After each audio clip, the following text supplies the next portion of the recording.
রাম নামের কি গুণ আছে? কোনো গুণ নাই। আছে? নাই। সারা জীবন যেজন রাম রামে বলে গো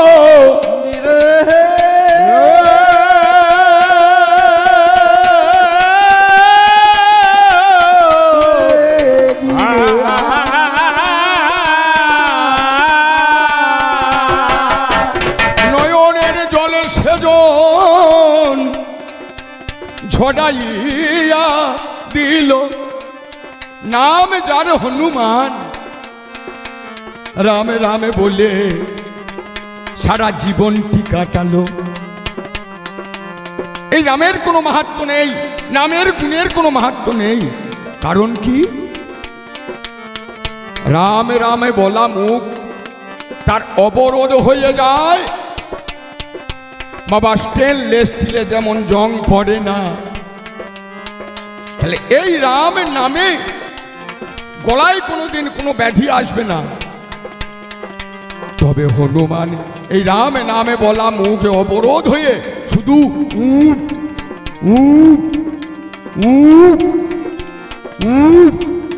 এই শব্দ করছে কেন? রাম নাম বলা মুখ কেন বন্ধ হলো?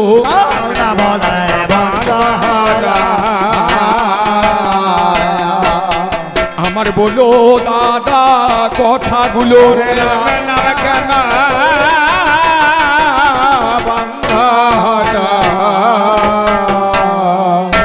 আমার রাম নামের মহিমা থাকলে,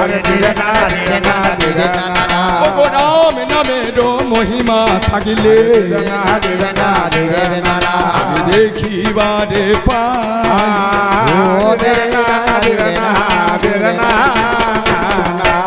স্বয়ং রামচন্দ্রের পিতা দশরথ কেন রাম রামে বলেও উদ্ধার পেল না, পড়ছে ভূত হল। তাহলে রাম নামের কোনো মানে নাই। আর এই হরে এই রাম নামের গুণে, হরে নামের গুণে, কৃষ্ণ নামের গুণে জীবকে কি উদ্ধার করতে পারে? পারে না, পারে না, পারে না, পারে না। ওগো শাস্ত্রে ঘেটে দেখিলাম যা পারে না, পারে না। শাস্ত্রে দেখিলাম যা পারে না, পারে না। আমি শাস্ত্র ঘেটে দেখিলাম এই হরের দ্বারা, হরের দ্বারা বাবা জীব উদ্ধার হবে না।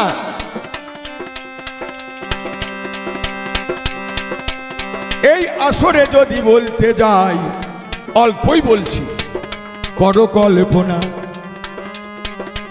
এই শিব নামে, এই হরে নামে যদি জীব উদ্ধার হয় গো ভাই,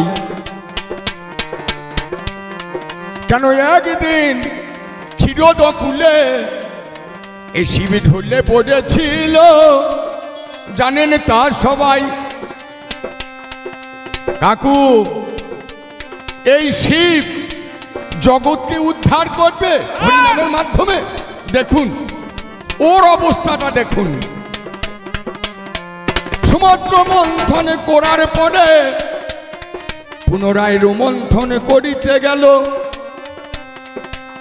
বলছে যা উঠবে আমি নেব। আর কোনো মালপত্র নাই উঠে, শুধু বিষ উঠেছিল। শিব তাড়াতাড়ি গ্রহণ করেছে গো, কোনো উপায় নাই।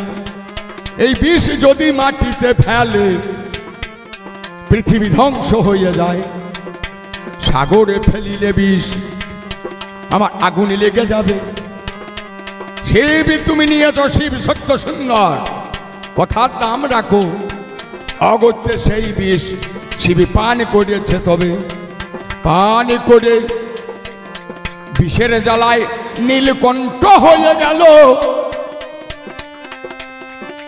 তখন রাম নামে, কৃষ্ণ নামে শিবের বদনে কভু নাই আসিল। ক্ষীরদ কুলে পড়ে গিয়ে মা মা কোথায় আছো জগৎ জননী, দেখা দাও রক্ষা করো মোরে। আমি শিব শূলপাণি, কাঁদিতে কাঁদিতে শিব মাতৃ নাম করে। কাঁদিতে কাঁদিতে শিব মাতৃ নাম করে।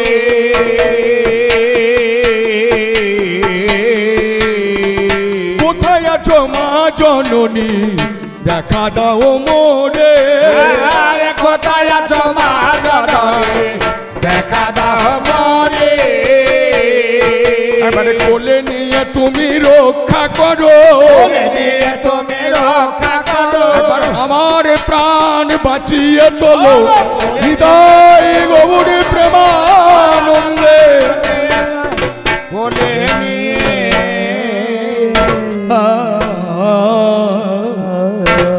তাহলে ক্ষীরোদের কুলে শিব ঢলিয়া পড়িল। তোমার রাম তোমার কৃষ্ণ গিয়ে তাকে রক্ষা করিতে না পারিল। জগৎ জননী জগৎধাত্রী রূপে আমার দুর্গা দেবী হাই কোলে তুলে নিয়ে গিয়ে গো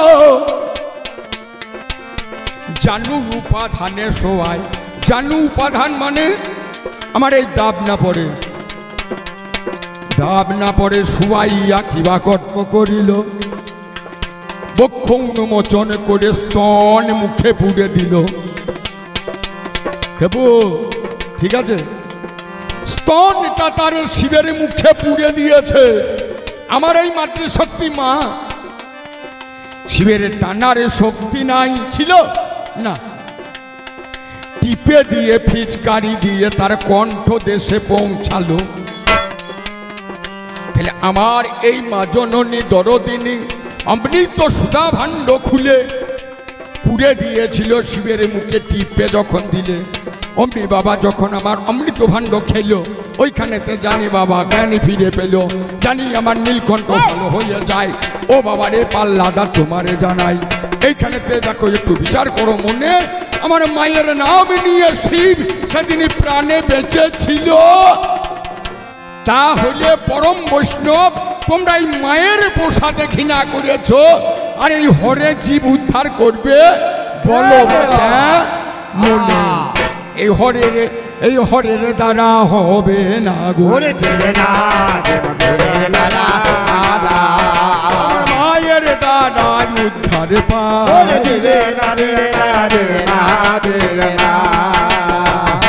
এই শিব আমার মায়ের কাছে গিয়ে সে উদ্ধার পেল। তাহলে তোমার এই হরে কৃষ্ণ রাম জগৎকে কি করে উদ্ধার করবে আমায় খুলে বলো। আর একটা প্রশ্ন আমি করে যাব দান। এই চার যুগের মধ্যে পবিত্র বৈষ্ণবের নাম করো সমাধান। যে জন এতটুকু কোনো ক্ষতি করেনি, যার মনোভাব ভালো, সৎকর্ম,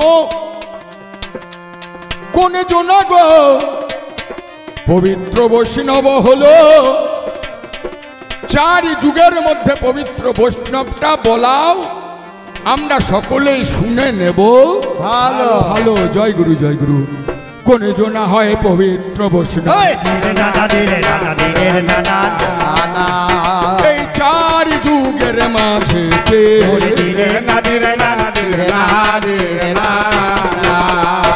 আমি জানবো আর শুনিব, জানবো আর শুনিব।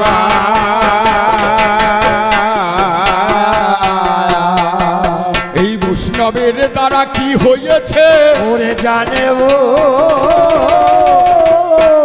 শুনিব।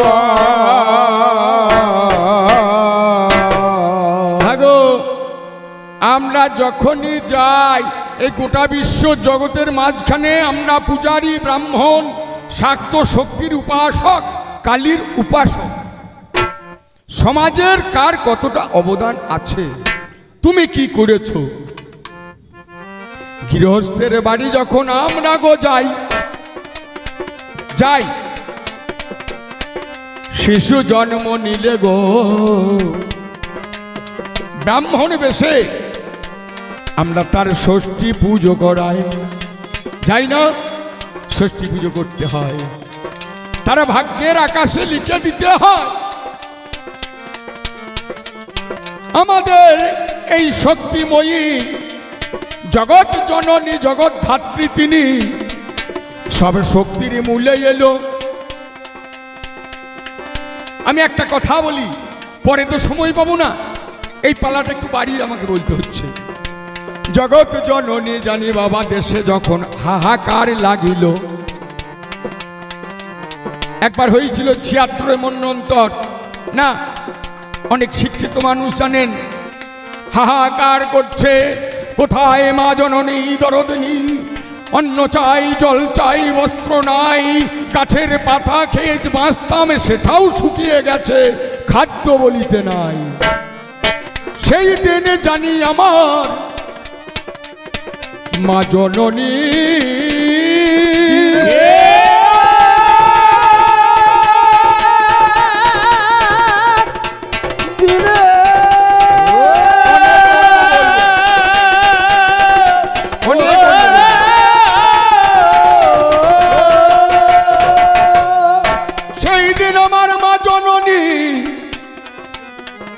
জগৎ জননী এই জীবী কল্যাণের করে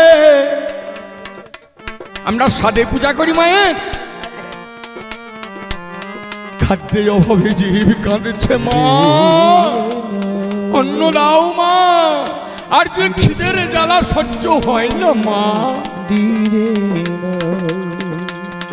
জানো আমার মা জননী দরদিনী কিবা করলেন, তিনি শাক রূপে জন্ম নিয়েছিলেন। শাস্ত্রে ভেবে দেখো তুমি না, যে সমস্ত জলা জায়গা আছে আমার জলাভূমি রয়, শাক হয়ে জন্ম নিয়েছিল আমার দুর্গা দেবী। শোনো গো নিশ্চয়, সন্তানের কল্যাণে জানি কি বা করলো, জগৎজননী জগদ্ধাত্রী শাকম্ভরী নাম হইয়াছিল। শাক খাইয়ে জীবকে রক্ষা করে হয়, সকলের প্রাণ জানি বেঁচে তো যায়। সেই দিনে জানি আমার কিবা কর্ম কইল, মা শাক হয়ে সবারই ক্ষুধা নিবারণ করে মা শাকম্ভরী হলো। তোমার কৃষ্ণ সেদিনে বলো, তোমার কৃষ্ণ সেই দিন বলো কি বা কর্ম করে,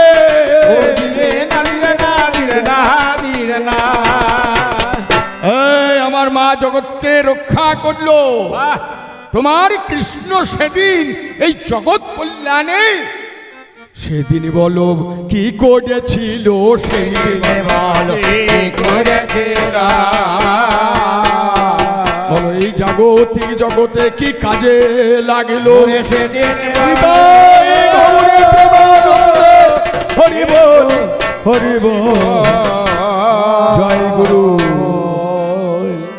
তবে এইখানে আমার প্রথম পালা অল্পের মধ্যে সাঙ্গ করে এটা কেবলে ভিড় আরম্ভ করা হলো।